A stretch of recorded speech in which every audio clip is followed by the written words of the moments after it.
Beth is planting our tomato plants in our raised bed that we made. These are all of those same little seedlings that we started in our bedroom in the end of February, right? Something like that.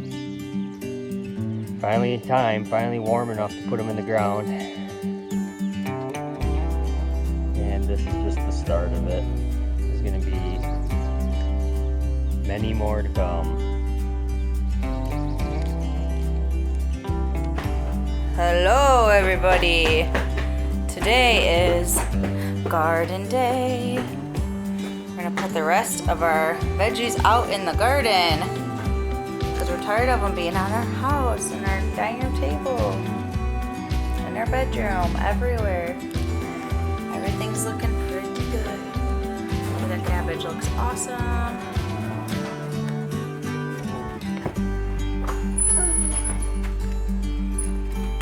Go ahead. We got some waters and we're ready to go plant. It's actually a pretty warm day, but it's just over 70 and it's nice and cool. Cloudy skies. So we won't be burning up. The last few days it's been pretty hot. We got scorched, so it'll be nice to be able to get outside and not feel overheated today while we do the garden.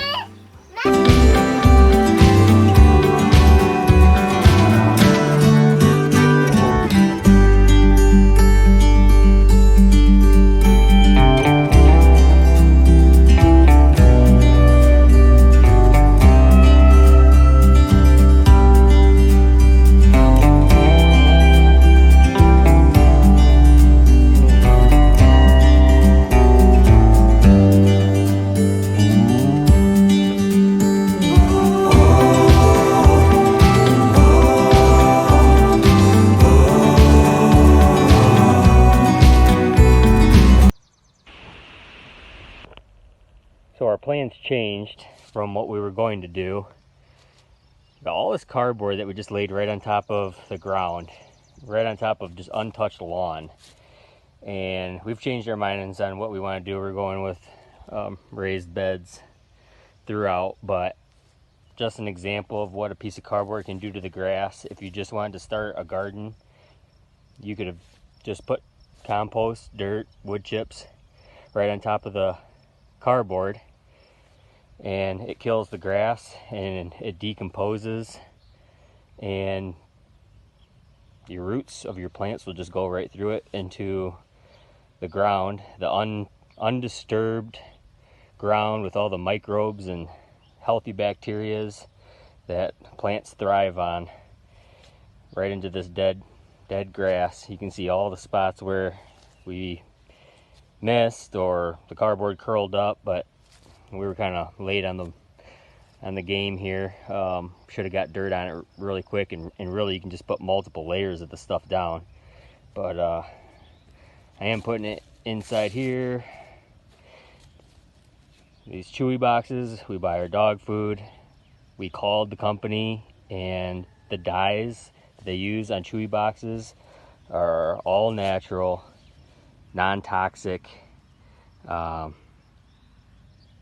dyes. So probably should take these labels off. I'll do that really quick. But as far as the dye and the cardboard go, all natural. So it's a good way to get some cardboard really quick. So that's all. Thanks. Alright, so yesterday we actually did plant this is our pepper box, and we started our tomatoes. This little cool piece of hose here is a soaker hose. So before I plant the rest of the plants, we're actually going to go through and stake through where we want this to be at. That way we're not worrying about smashing any little plants, just in case. You say hi? You say hi up there? Say good morning. Good morning. So we'll get that started.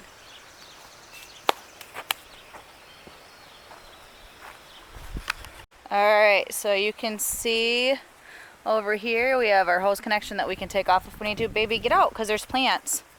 Chris, can you grab him, because he's going to stand on all these plants.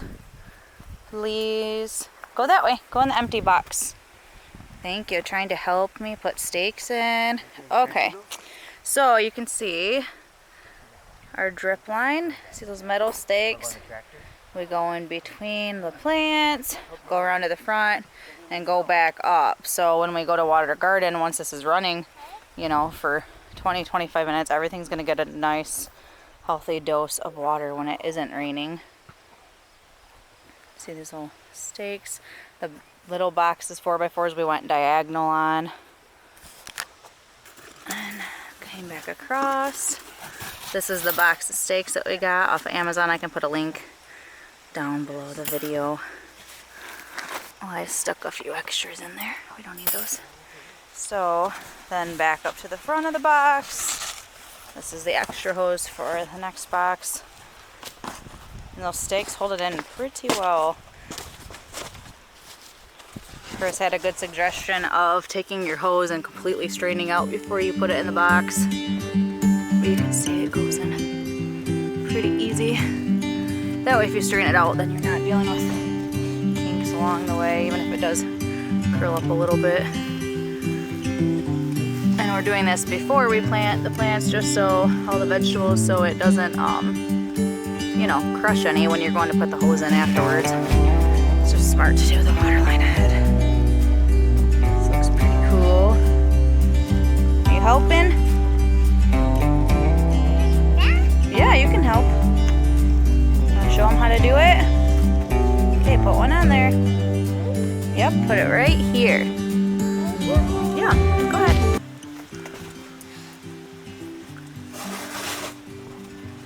Good job. See, even a 2-year-old can do it.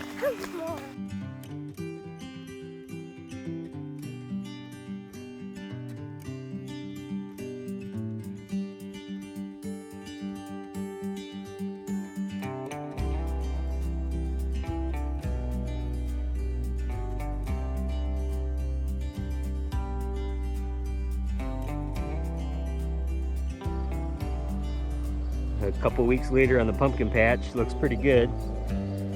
Lots of plants coming up. So we got about 1,000 pounds of straw here. And Beth's gonna work at going down the rows to mulch it and keep the weeds down. Nice thick layer down each row, while I'm in the garden filling up garden boxes of dirt. Lots of pumpkins going on here.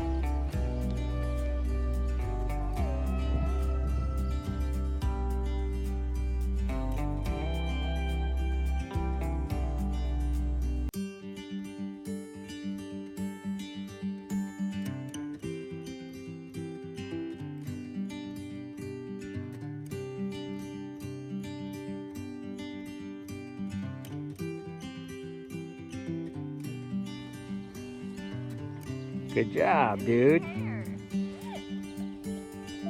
Coolest kid ever, huh? I'd agree. What's that? Got it.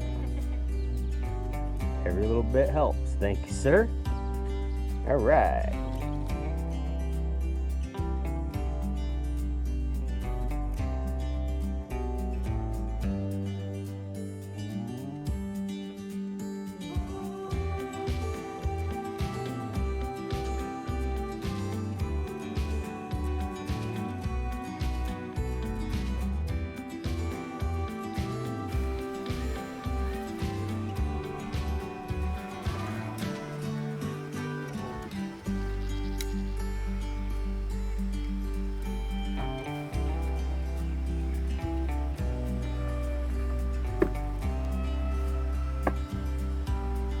Gotta use the other side, turn it around. There you go, good job.